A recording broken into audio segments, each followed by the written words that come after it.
ranking every starter Pokemon from worst to best. I did a whole short series of ranking all the starters a while back, so today I wanted to dive a little deeper and give it more attention with an updated look. Let's dive right in with the grass type starters. First is of course the first stages, and I love every single one of them, and trust me, that is not going to remain true throughout this series, but something has to be last. So coming in at number 9 is Chespin. Now, like I said, I don't dislike Chespin at all. I think it's actually pretty cool, and it does have a unique design that strays away from the cute aspect a little more than most of the others, but that might not be a great thing for a first stage. Now, number 8 is actually somewhat painful for me. It's Chikorita. I love it, and I think it's adorable, but as we move further and further from those Gen 1 and 2 designs, Chikorita's just doesn't hold up against the rest. Number 7 might be a surprise, but it's Rowlet. Whoa, hey, whoa. Remember, this is just the first stages for now. We'll get to the evolutions. I like Rowlet, I do. It was adorable in the anime, but when stacked up against the other grass starters, it's honestly somewhat bland.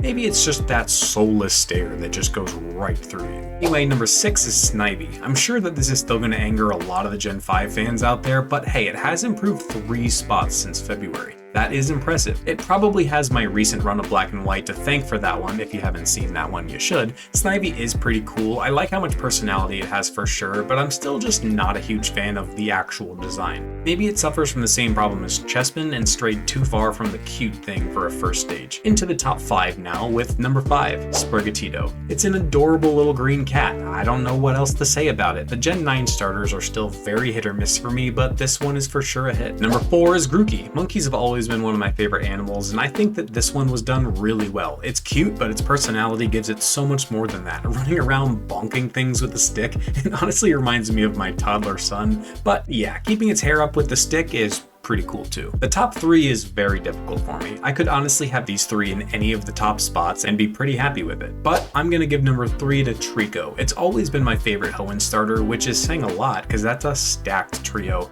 But I mean, it's a little tree ninja gecko thing. How do you not think that that's cool? And number 2 hurts my Gen 1er heart, but it's Bulbasaur. Objectively the best Gen 1 starter in a solo game to start, along with its timeless and nostalgic design. It's just absolutely fantastic, but that means that the number 1 first stage grass starter is Turtwig. I don't know what it is about this little guy. The little twig growing with the little leaves, the permanent grin across its face, the cute little shell. It's just the perfect first stage starter design. Now moving on to the middle stages for the grass starters. Now, as a whole, middle stage Pokemon are pretty rough, but there are a few solid exceptions, including some on this list, but not including number 9.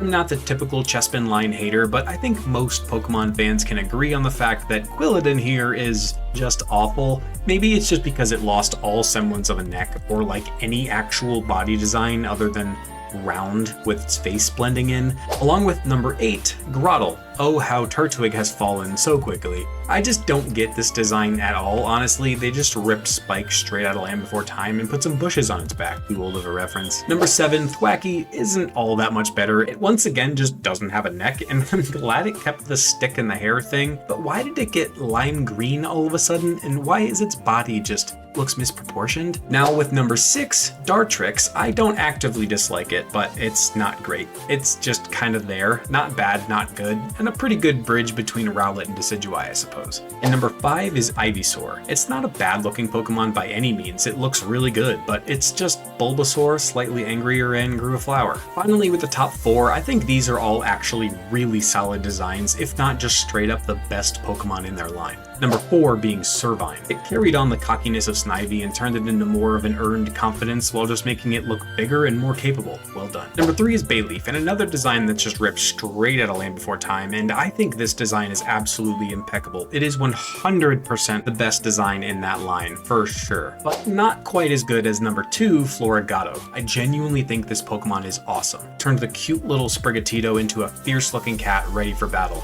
The dark shades of green look fantastic along with the pink flower bud, leaving Grovyle as the number 1 middle stage grass starter. Should be to no one's surprise. I probably put Grovyle up in my top 20 favorite Pokemon ever. Its design is just utterly fantastic, and I genuinely prefer it over Sceptile. In fact, I'm basing my whole next Nuzlocke on it and other middle stages, so subscribe so you don't miss it. But enough of that, on to the final evolutions. This list was actually really hard. I don't dislike any of them, so starting off with number 10 is Rillaboom. I know what you're thinking. What? It's a buff grass gorilla. That's awesome. And you're right, it absolutely is. With this sprite.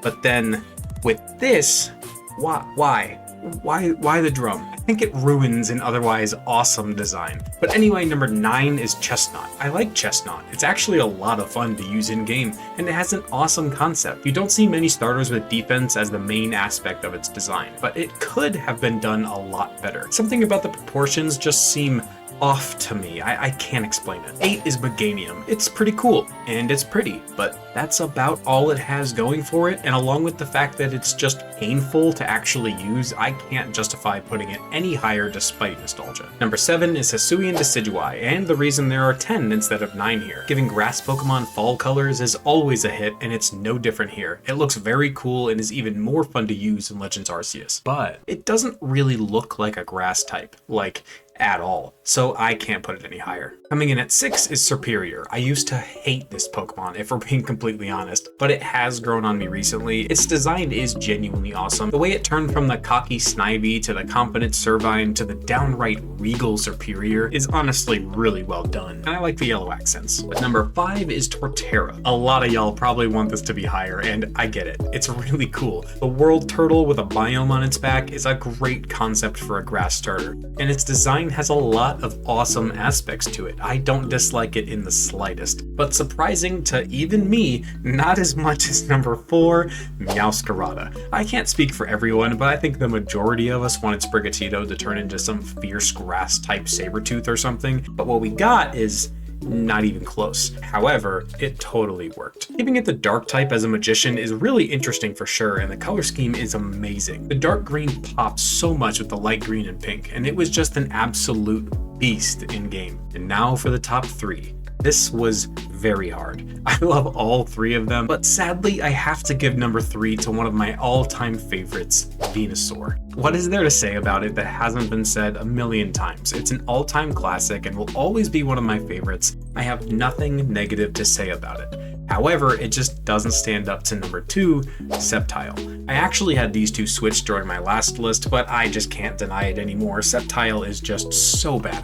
This entire line is absolute S-tier Pokemon. The leaf blades are awesome, the red accents look incredible. I'm still not a huge fan of the whole tree as a tail thing, but I think I can look past it now. That leaves us with just one last option, meaning the best grass starter final evolution is Decidueye. When we first saw Rowlet get revealed, I would bet a large sum that literally no one was guessing ghost type owl archer. I mean, come on, that is so cool. Its design is just as amazing as its concept, so it deserves the top spot. And in summary, the best of the 3 stages are Turtwig, Grovyle, and Decidueye. Hopefully next week I'll be posting one of the other 2 starter types next, so be sure to subscribe if you aren't already. I would love to hit 5,000 subs before the end of the year, and if you want to see some of my opinions change in progress, check out this run where I gave Gen 5 the first try in like over a decade. Let me know what you disagree with, and I'll see you next time.